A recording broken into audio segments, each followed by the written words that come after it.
Hello YouTubers, this is MKV Productions here with another toy review. This one is, this toy review is going to be of the 2002 Godzilla from Godzilla against Mechagodzilla. And this one was made in 2002 from Bandai, made in China. Let's see, yep, made in China. And this is a really nice figure. First I'll tell you of the sort of like the history of this figure. The suit, actually, I'm sorry. The suit of this figure, the suit was used in first in Godzilla against Mechagodzilla in 2002. Then it was again used in Godzilla Mechagodzilla Tokyo SOS. And then that was the final year. So this suit was only used 2 times. So it really wasn't used that much, but it was a really nice suit. Really nice.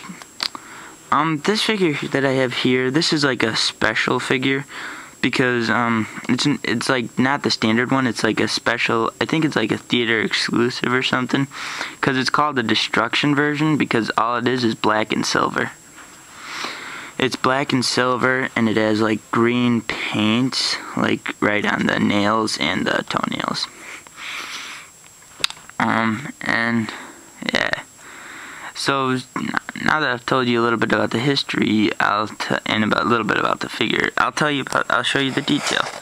Detail of this figure is very nice because, as you can see, it's got really nice detail. Like if you look at like the neck and everything, it's got like really nice detail. But like you could see like the pattern on the neck. They have this like little 3D thing, and they also have the vein here, which is really nice. And this is like in the standard version. I think the vein is usually painted red, but for this one it's just black, and I think that's fine. It doesn't really bug me. Yeah, it's really nice detail on this thing. Because even if you look at the scales on it, the scales are really nice. They all have good texture. Pretty much all the Bandai figures I've reviewed have nice texture, because I think Bandai makes really good figures. And yeah, this has really nice, and it's got like white teeth here, and then it has like a white eye with a black pupil. It's really nice detail. Except in this one, Godzilla was like he was sort of like, again, went to menacing in like the 2000s.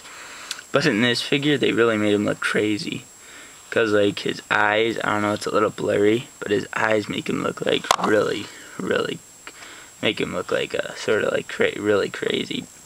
Which is really cool, like, if you're making, like, a Godzilla little stop motion. Yeah, that's really, oh, and I forgot to tell you. Oh, and here, this is from me just dropping it on accident one time.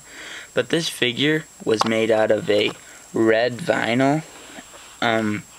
It was made out of red vinyl, and then it was painted black, silver, and green on the nails. And now I'll go back to here. The spines on the back, they're like they're a silver color, and they're really nice too. Silver goes all the way to the end of the tail of the paint, which is really nice because usually the paint like stops right here. But so yeah, that's pretty nice. And yeah, it's pretty much all about detail. Really nice detail on the figure. Now I'll go to articulation. For this figure, sorry, the head's cut off.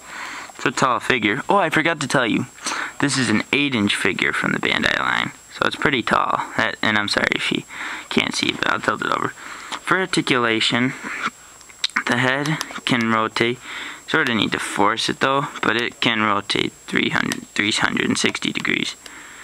The arms can in, out, and out.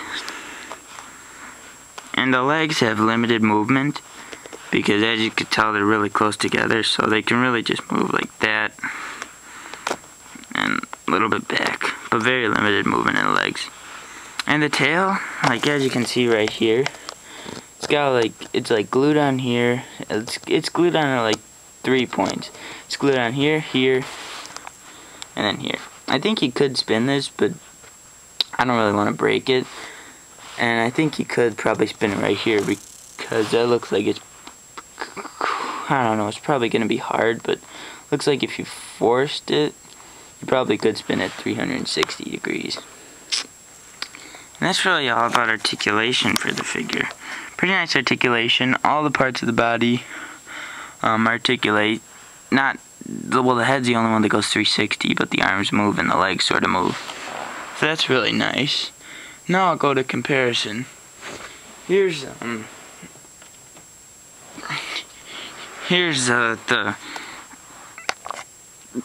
6-inch figure from the Memorial box. 6-inch Gigan. As you can see, sizes are pretty well. Well, not well, because like if I move them closer here, if I move them closer together, he is much shorter than him. So this figure would probably fit in with, like, be good with like that King Ghidorah, like the 12-inch King Ghidorahs and stuff, but otherwise it doesn't size up with like many 6-inch figures that good. Except for Anguirus, because the 2004 Anguirus was a pretty nice size figure, and I think it would fit well with this guy. But yeah, comparison not that good really, because it's too tall, pretty much. But yeah, so that's really all about this Godzilla figure, and yeah, it's got great detail, good articulation, and not that good comparison, but you know, if you have like the 12-inch, one of the 12-inch Ghidorahs or something like that, it'd fit pretty good. But yeah, I'd recommend this figure. I'd give it a 4 out of 4 out of 5, just because it doesn't really size up well unless you have the huger figures. But I'd give it a 4 out of 5 because it's got good detail, good articulation. Not a good comparison, but it's got really nice detail, and that's why it gets a 4 out of 5. And yeah, that's pretty much all. This figure goes around 40 to 50 bucks. I got mine for 40, so that's really the price that I'd probably say to stay at. 40 bucks, pretty much. Yeah, that's really all about this figure. Not much to say. Good articulation, good detail, and yeah, well, that's all. Well, that's all for this toy review, and thanks for watching, YouTubers.